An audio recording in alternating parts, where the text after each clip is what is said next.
உலகம் முழுவதும் உள்ள நிரஞ்சனா சேனல் நேயர்கள் அனைவருக்கும் பணிவான வணக்கம். இது ஒரு வாஸ்து நிகழ்ச்சி. இந்த நிகழ்ச்சியில் நாம் காண இருப்பது நிலையான நிம்மதி தரும் நிலைவாசலை பற்றி அறிய இருக்கின்றோம். இதை எழுதியவர் வாஸ்து நிபுணர் ஜி விஜயகிருஷ்ண ராவ். எந்த ஒரு கட்டிடத்திற்கும் தலைவாசல் முதன்மையாக இருக்கும். அதிக பண செலவில் கட்டப்படும் வீட்டுகளுக்கு அழகிய வேலைப்பாடுகளுடன் தலைவாசல், குறைந்த செலவில் கட்டப்படும் வீடுகளுக்கு அதற்கேற்ப அழகுடன் தலைவாசல் என்று மாறுபட்டாலும் தலைவாசல் தான் வீட்டின் தலைக்கவசமாக இருக்கின்றது. எந்த ஒரு துஷ்ட சக்தியையும் நுழைந்து விடாமல் தடுத்திடும் தன்மை நல்ல இடத்தில் அமையப்பெற்ற தலைவாசலுக்கு நிச்சயம் உண்டு.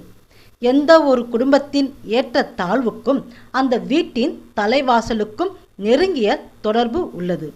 ஒரு வீட்டின் அமைப்புக்கு ஏற்றவாறு வாசல் அமைப்பதே வழக்கம். ஆனாலும் அந்த வீட்டின் கட்டிட அமைப்புக்கு இந்த இடத்தில் அமைக்கும் தலைவாசல் தான் நல்லதா என்பதை ஒரு முறைக்கு பல முறை சிந்தித்து ஆராய்ந்து வைக்க வேண்டியது அவசியமாகின்றது. ஆயுட்காலம் என்பது மனிதர்களுக்கும் மற்ற ஜீவராசிகளுக்கும் மட்டுமே உரிதானதல்ல. நாம் கட்டுகின்ற கட்டிடத்திற்கும் அல்லது வீட்டிற்கும் ஆயுட்காலம் இருக்கிறது.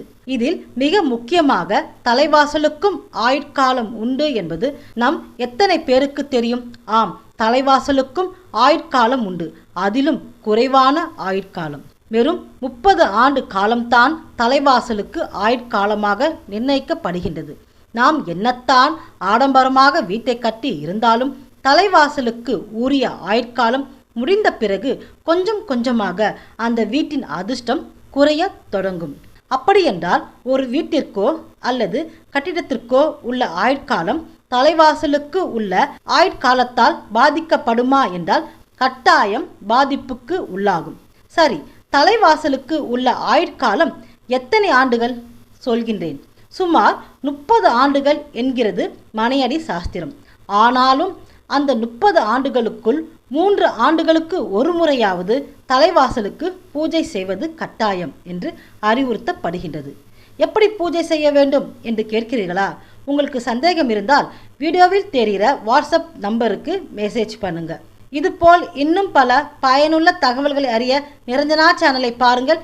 என்றும் நிரஞ்சனா சேனலோடு இணைந்திருங்கள். நன்றி, வணக்கம்.